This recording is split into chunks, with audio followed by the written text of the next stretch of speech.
Hey Miguel, how are you? All good. And about you, Feroz? I'm good, thank you. I'm good, thank you. It's a pleasure to have you on as a guest. I know we've spoken in the past more in a professional capacity, so Yeah. it's nice to, have you on, have a little chat, go into a bit of your journey with OutSystems. You've done some big moves recently, so I thought it was a good time to have you on as a guest and hear a bit more information. Thank you. Thank you. It's my pleasure to be here and give my experience or share my experience with everyone. Amazing, amazing. It'd be good to start with I think in Portugal, a lot of people know who you are, but for those who outside, a bit of an introduction to yourself, a bit about your background. Okay. So my name is Miguel Verdasca. I'm from Portugal. Uh, I'm working in OutSystems for more or less 10 years.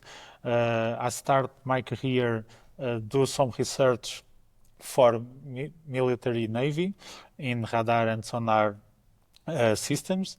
After this, I started to work in software development with Java, and 10 years ago, I started work in OutSystems.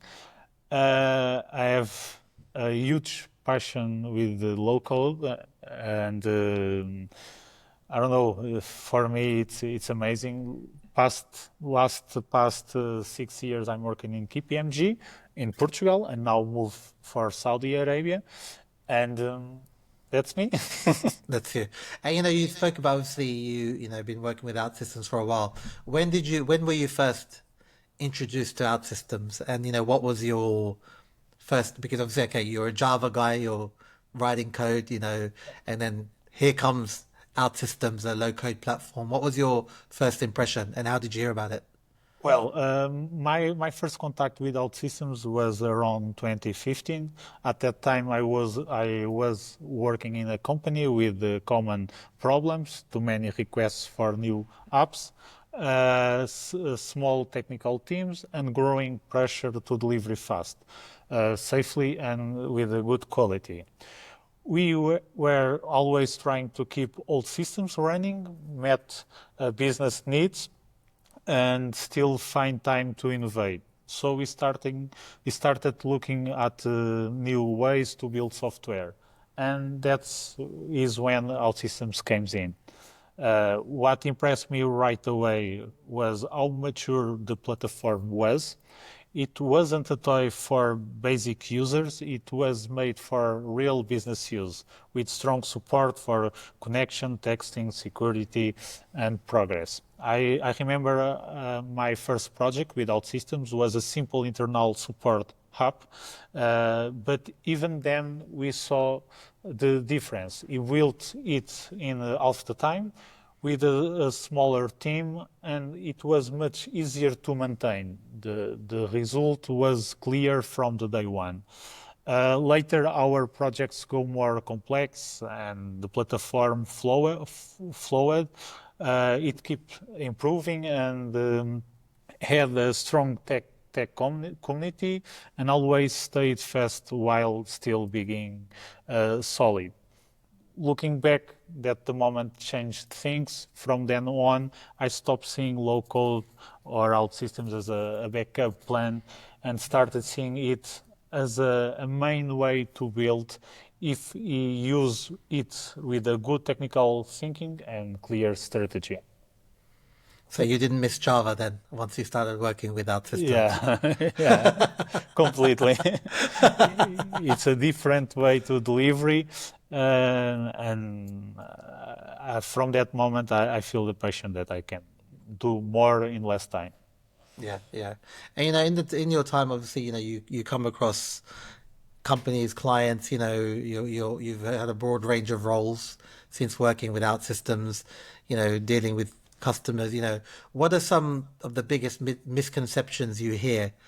Like you touched on, when you looked at it, it wasn't for small toy-like things, but there's still people today who are still skeptical, so what kind of misconceptions do you hear about for OutSystems or even just low code in general? Well, that's a question people ask me a lot, and my answer is always the same. The biggest myth is that low code it's only good for small things like small apps, quick tests, or short-term fix. Many companies still believes this, even some IT teams. They think low code is just something the business can play with to solve small problems fast. But it's not true. In reality, if used the right way, low-code can support very complex business systems with a smart logic, links to big systems like ERPs or CRMs, big database, and strong rules for safety and control. I have worked on large projects done fully in OutSystems with thousands of users, important roles, and big results for business. And I saw that it's not only strong for a technical point, it also adapts better than normal coding. Of course, to reach that level, you need structure, good habits, clear design, and good control. But it's needed in any tool. So what I always say is low code it's not less than enterprise tools, it's more flexible. It's not less technical, it's more focused. And what matters is how we use it. When used the right way, low code it's not just possible, it's a real advantage for the market and the companies, of course. Yeah, yeah. And obviously, with KPMG, they work with a lot of big brands, for delivery, and the hot topic, you can't have any conversations these days without the letters AI included in those conversations, right? It has to be in the conversation, with kind of the market and what you're seeing, do you feel with the introduction of AI, have things kind of, is there any hesitation for businesses to, adopt a low code, or is there more of a acceleration where people actually, seeing actually, low code and AI is the way forward? What I have seen for sure is things moving faster, not just in technology, but also in how people think. Artificial intelligence is changing many industries, and in software, the change is even stronger when it works with low code. Why? Because both are about doing more, doing it better, and doing it faster without losing quality. Today, teams already use AI to create test cases, suggest logic, check performance, or even find bugs before they happen. AI doesn't replace developers. It helps them do more. Also, AI makes software easier to understand. People who are not very technical can now join the process. When you mix that with low code, teams work better together and deliver faster.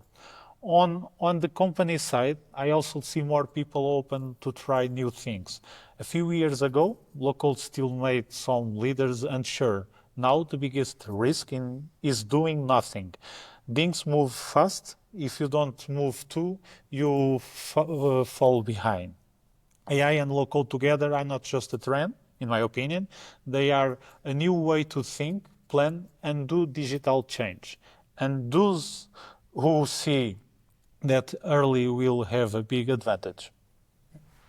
Yeah, amazing. And speaking of AI, obviously, OutSystems, there's been a lot of AI features kind of, and there's one not long ago around agentic, but Mentor was kind of released in the conference last year.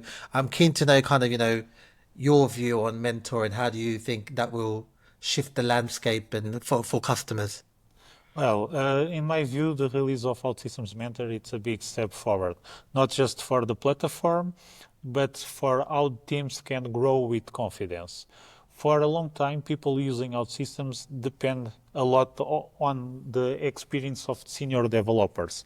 There were best practices, but they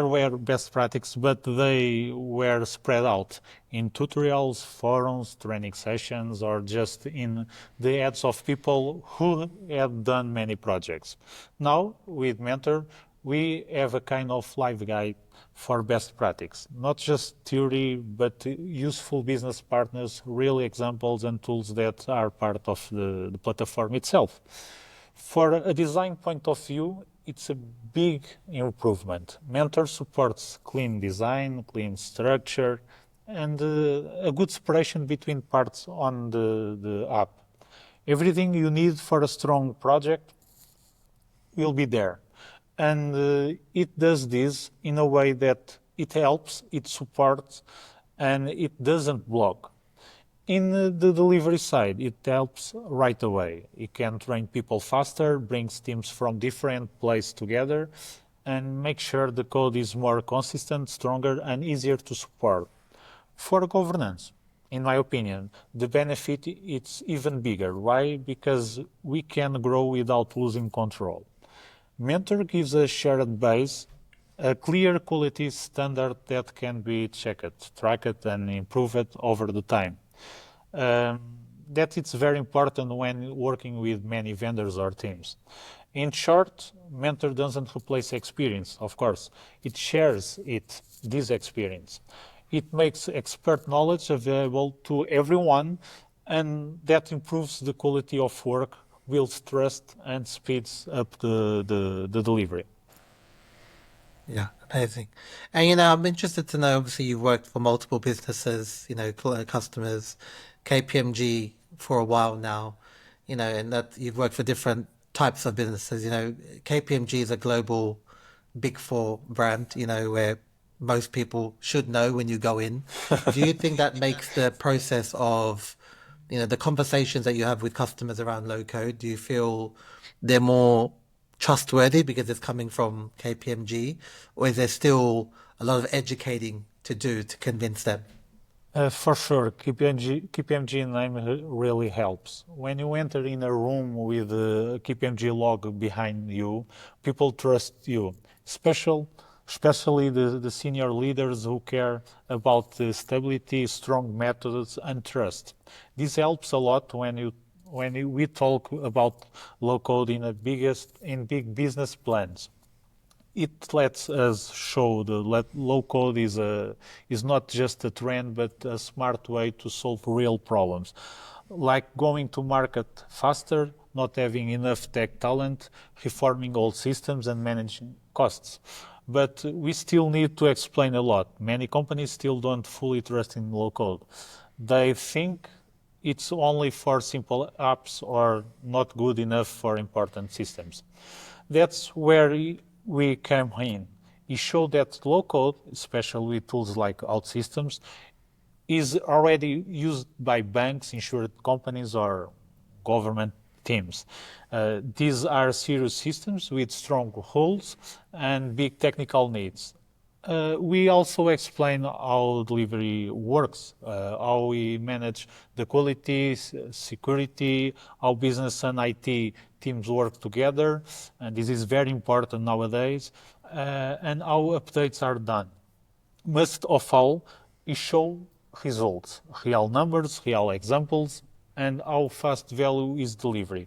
KPMG names helps us start the conversation, but what really makes the difference is showing the values, explaining clearly, and helping the client see that low code can and should be part of their long-term plan. Yeah, yeah. And speaking about the clients, what do you think, typically triggers a customer to explore, OutSystems? Are you seeing more customers being proactive in their interests, or is it more reactive? Well, both. I often say that clients come because they need help, but they stay because they see the future. Most companies find out systems when they have a problem, and this is for sure. Maybe they need to replace old systems, launch something fast, or meet a deadline that needs automation. In these high pressure moments, low code helps. It lets you deliver fast with good quality and without needing a lot of setup. It's like testing an idea, but for real. But the best part comes after that first project. When the client sees the results, like faster delivery, happier users, or lower costs, they begin to see things in a new way. that's when they start asking, can you use this in other parts of the company, or can you build a full team using this method? That's when a bigger plan for change starts to form. So yes, must start with a short-term problem, but more and more, especially in companies that are already digital, we see low-code become part of the main strategy. It helps modernize systems, deal with talent gaps, and grow innovation in smart, lasting way.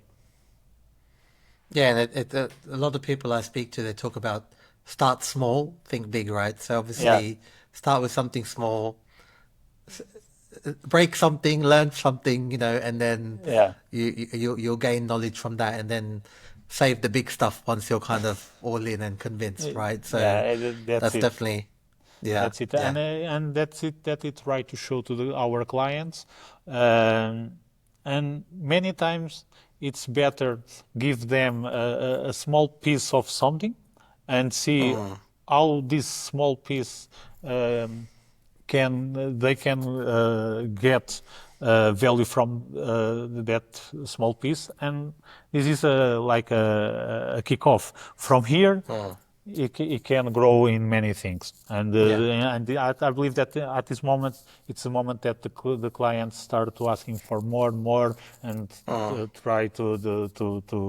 design more complex applications, and OutSystems Yeah. fits. Yeah. Yeah. Perfect. And how do you architect, enterprise grade solutions on OutSystems when, legacy systems or compliance are major constraints? That is what we face in almost every medium or a big project. Most of the time, we don't start from the scratch. There are always old systems, fixed process, important data, and many system connections we must keep. Uh, in these situations, we always start with a modular setup. What does that mean? It means we separate the front end, business rules, and systems connections. We build a layer between the old and the new, so we can improve the new part without breaking the old one. For example, instead of linking directly to a complex ERP, we built a middle service between with the clear and good documentation. This helps manage the complex parts and makes the future change easier. For rules and safety, the most important thing is to plan early. Things like GDPR, encryption, user access, logs, or whole separation, you can't leave this until the end. They must be part of the design from the start. OutSystem helps here. It already has tools for safety, access, logs, and performance, but it is still up to the team. You need to design well, check with the security experts, and review the code with these rules in mind. In the end, low code doesn't replace engineering. It just helps us do better and faster with more focus on the value and less time spent on the repeating tasks or setup. Sorry. Yeah. Yeah. And, talking about, the goal is always, and the advice is always for customers to think about building a COE, and I'm interested to know kind of, from your point of view, what's a successful COE look like, and what do you see most organizations get wrong in that process? Okay. Center of Excellence or COE, it's not just a technical team, or at least it shouldn't be. A good COE is a strategic part of the company. When it works well, it helps the company grow and stay consistent with low code. And I say engine because it's not just there to control, it's there to speed things up. Okay? A strong COE delivers four things at the same time, in my opinion: training, technical standards, reusability, and business link. Training, helping the internal staff growing with the clear paths for technical roles, certifications, technical standards, making sure designs, name, performance, rules, security, reusability, building and keeping shared tools like login modules, notifications, design templates, or external connections, and business link, maybe the most important one, connecting IT with the business, turning needs into solutions and helping focus on what matters. So, where do companies go wrong, in my opinion? Many treat the COE as just a tech support team, like a help desk. They only check code or give permissions. That it's useful, but not enough. Another mistake is not giving the COE enough power or visibility. Without a real authority or connection to the leadership, COE becomes slow and blocks change instead of helping it. And finally, some forget to communicate. They don't share good examples, celebrate wins, or create space to learn from each other. Then the COE loses its impact. In short, a great COE, it's not just a controlled step, it helps create value. It makes sure that we build today solves the problem and can grow tomorrow too. Okay. And as companies will have teams across several regions, and at scale, how do you ensure the architecture and the governance will stay intact without kind of slowing down the delivery side? The projects from Saudi Arabia, it's a huge example because he work with teams from many countries or Yeah. many places. This is probably one of the hardest things we see when companies grow without systems or low code, keeping the balance between the speed and technical control. My first point is always this: good governance should not slow things down. And architecture is not just a document or a list of rules that you can go to the community and check. It's something that we use in real projects in a smart and flexible way. To improve quality, you need three things to work together: clear and modular designs, split the app into parts, core, service, UI, use clear business models, and build a shared library of components. Automation and tools like CI/CD pipelines, automatic code checks, built-in tests, and alerts for performance. And a simple but strong process with a clear roles and responsibilities: who approves, how we choose what to build next, and how we do reviews and team check-ins. That's the point. There also one more important thing: the team culture. A culture where people share, write clear documents, help each other, and keep learning it just as powerful as any rule. When people understand why good practice matter, they follow them with a purpose, not just because they are told to. To sum up, good governance should feel smooth. It doesn't block, it supports, and it helps the company keep moving forward without losing technical direction. Amazing, yeah. And are there any guardrails or design patterns you always recommend to clients who are starting large scale programs without systems? Yes, we now have a clear list of best practices from the community and from OutSystems itself, especially with the help from OutSystems Mentor, which is Yeah. a great tool. Always start with one basic idea. Don't wait until things grow to use best practices. Use them from the start, even in a small project, even with a small team. Here are some best practices I always suggest. Use the 4-layer model, use clear names, give modules, data, and APIs consistent names. It avoids confusion and helps teams work together. Create shared tools like logins, logs, error message, and reuse them. And this creates some kind of consistency in all applications. plan systems connections early with clear APIs, error handling, timeouts, add tests and speed check early.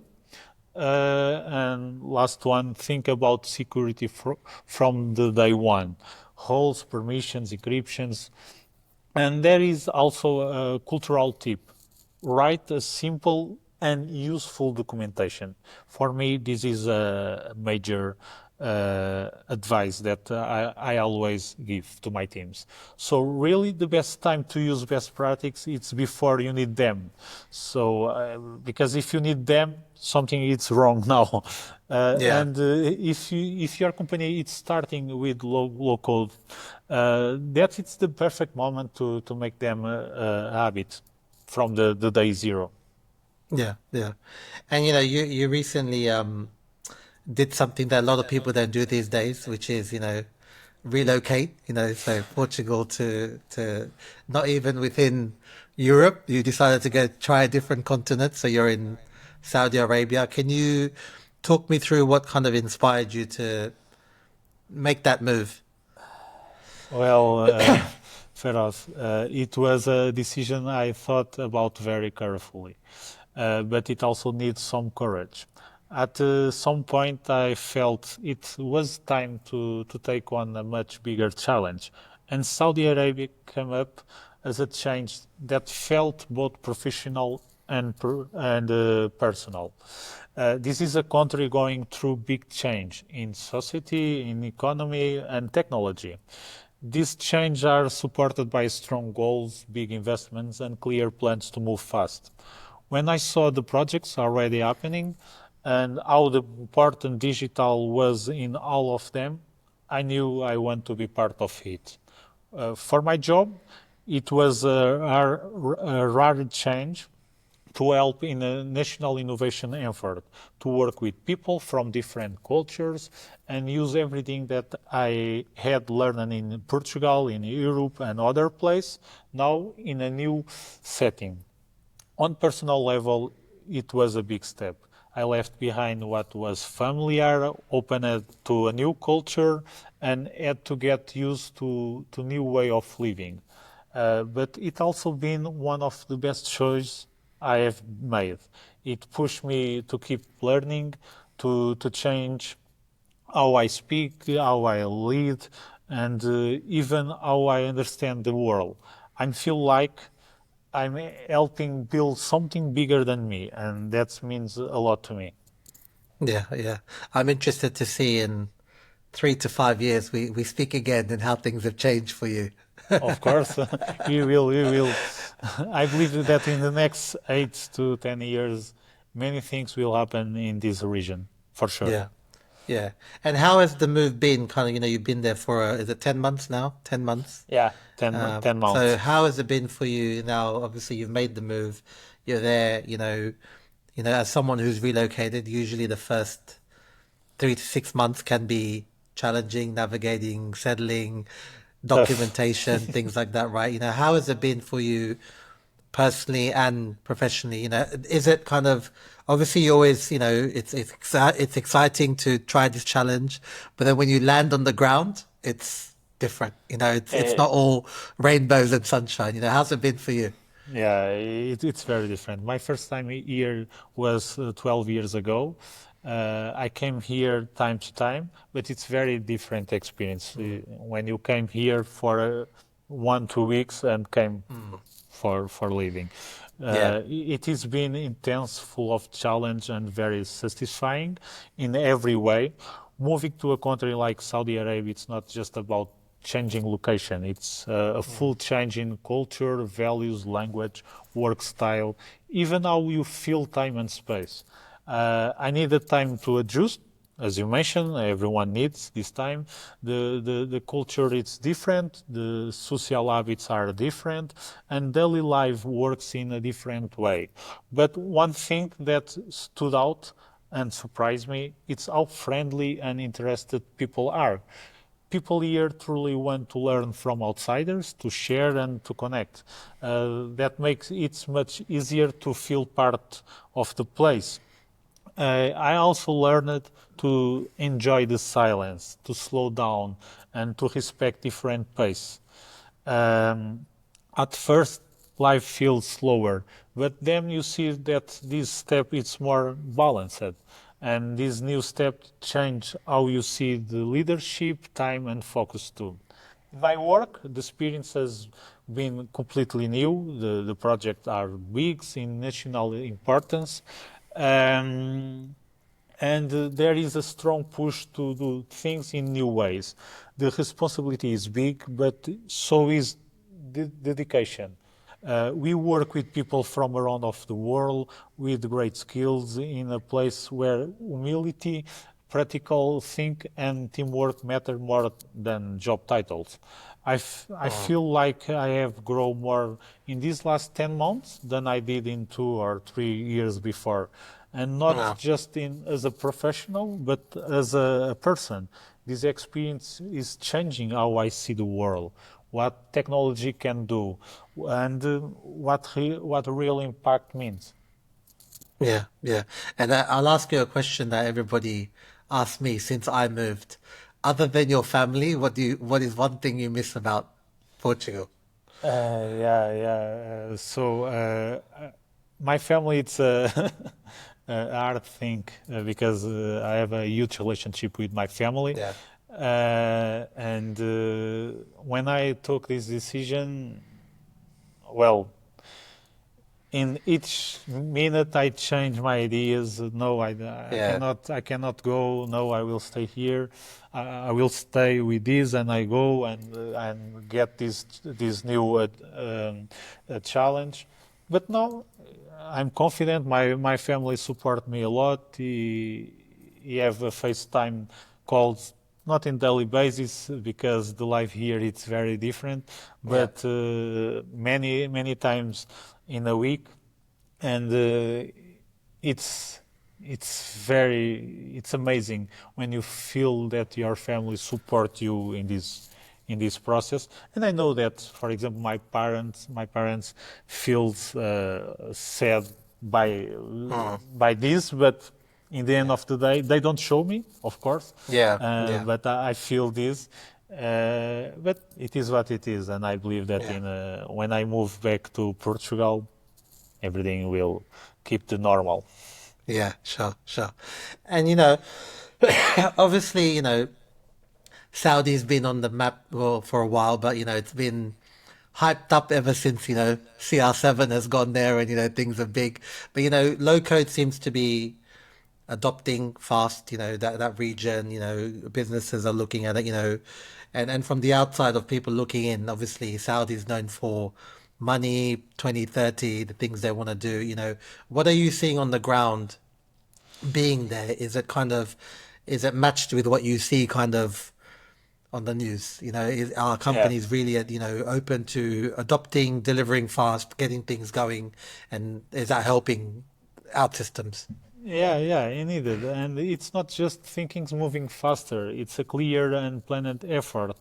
Low code is growing fast in Gulf, especially in Saudi Arabia. It's very organized and ambitious way. These are not small projects anymore. They are big national programs with a clear goals. We did think of the vision from the king. One clear trend is how the public sector is using it. Ministries or government offices are using low code to improve their service, either to make life easier for citizens or to make their work more efficient and easier to track. In private sector, banks and hospitals are leading the way. Banks need to move fast and stay safe. Healthcare needs to move away from the paper and manual work. In both areas, low code is used not only for simple apps, but also to rebuild core process, make smart decisions, and create new digital tools. Another big change is the focus on local talent. We now see training programs, company academies, and boot camps. So it is not just about using the tech, but it's Mm. about build local skills that shows a long-term plan. And finally, the story is changing. Low code, it's no longer seen as a quick and cheap fix. Now it is seen as a strong and scalable tech base, a part of the country plan to grow outside oil and get ready for digital future. That change in mindset makes a big difference. Yeah, yeah, and yeah, it's crazy to see. Obviously, there's big ambitions, and things they want to do, and how, like you said, you went there 12 years ago, right? And obviously, the difference you've probably found 10 months ago versus 12 years ago is It's phenomenal, and only the, imagine what's the, going to happen going forward. this country is growing so faster, and I never saw nothing like this. And I can, for example, I'm living close to KPMG office, and Mm. before I moved here, 1 year before, when I came here for a project with Yeah. a governmental entity, all of these places where I'm live now don't exist. Now you have here Yeah, yeah. 2,000 new houses, and Wow. Wow. I'm not talking about apartments. I'm talking about homes and Wow. everything, buildings. One thing that for me it's amazing it is in Portugal, for example, and many countries in Europe, and every time that you need to do something with the government entities, you need to move to this place. So the digitation, the digital, it's not too much. When you come Saudi, everything, everything, it's connect with your mobile. Your national number or ICAMA, it's connect your mobile number, and everything that you need to do, you can do through the app. You have apps for everything. It's huge. It's Wow. amazing. Wow, that's really good actually. I wish Yeah. I had that when I moved to America. It was very opposite. And you've been working with, OutSystems for a long time, and you may have done something on your own in the past. Everyone likes to have little private projects that they do. Is there something that you've done as a side project yourself, or if there isn't, is there, what if there was anything you could build yourself in the OutSystems platform, just for fun Well, or to make any impact? What would it be? well, if I could build a OutSystems app with total freedom, no clients request, no budget limits, no deadlines, I would build something real human value, something simple but meaningful. I will build an app to support informal caregivers. I mean, people, usually family members, who take care of older family members, people with long term illness, or those with physical or mental challenge. These people do invisible work and pay Mm. hard on emotions and often very lonely. And I believe that I put some useful features like tasks and routine tracking, quick access to Mm. trust health information, a way to talk to nurse or support doctors, emotional support, and Yeah. alerts to check how the caregiver is feeling because people who cares for others also needs care. Yeah. It wouldn't win any design prize or go viral on LinkedIn, Yeah.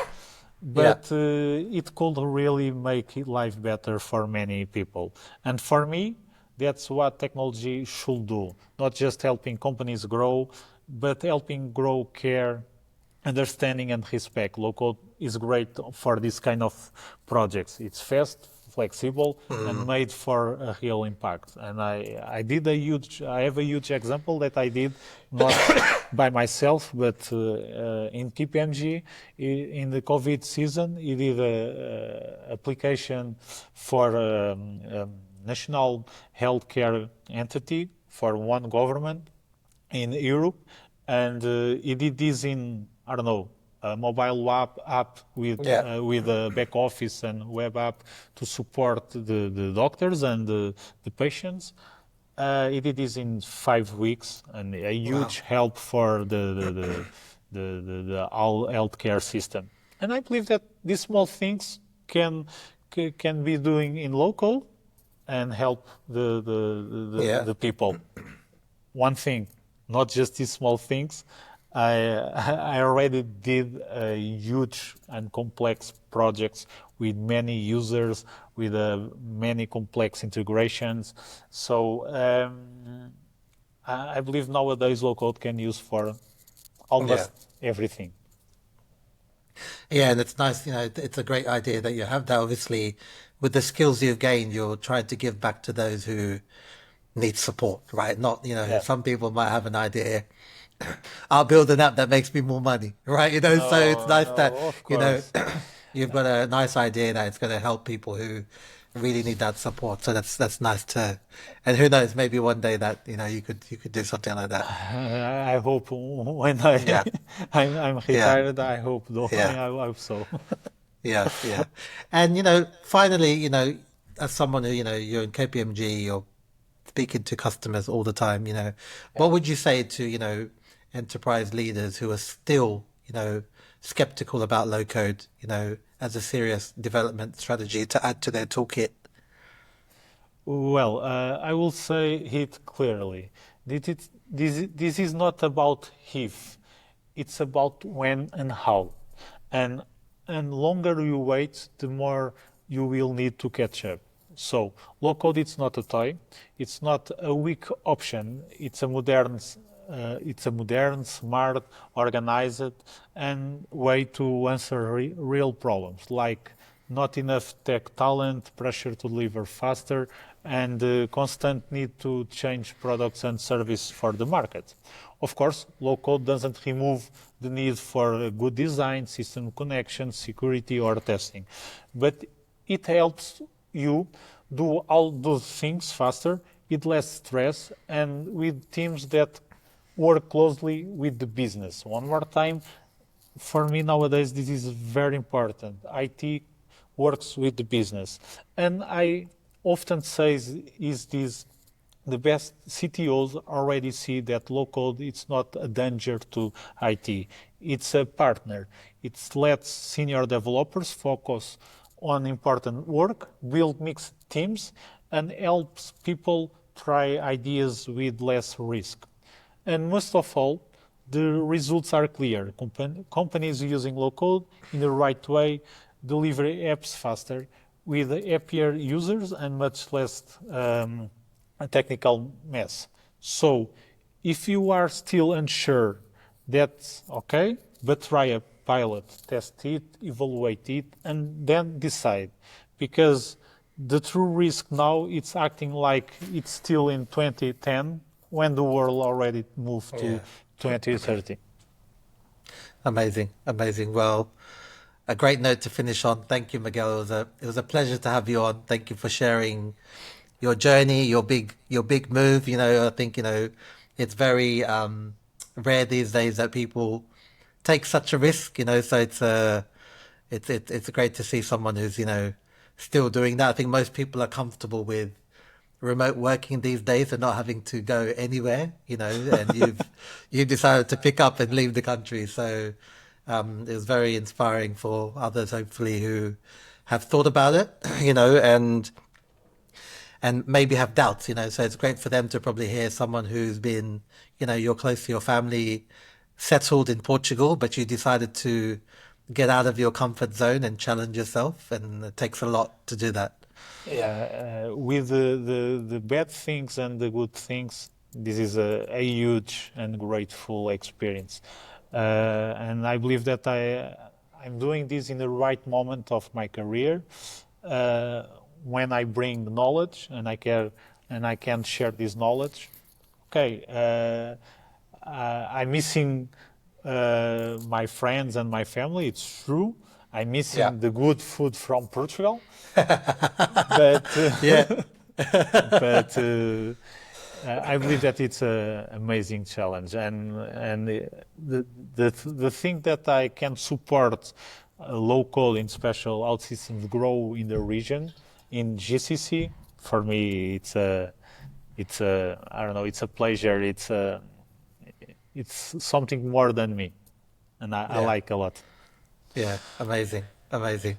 Well, I appreciate your time. Thank you speaking to me, and Thank you. hopefully Thank we'll you. see each other soon. Maybe if you're going to the conference, I'll see you there. Of course, it will be my pleasure to see you in person again. Yes, sounds good. Thanks, Miguel. Thank you, Pharaoh. See Take you. care. Take care.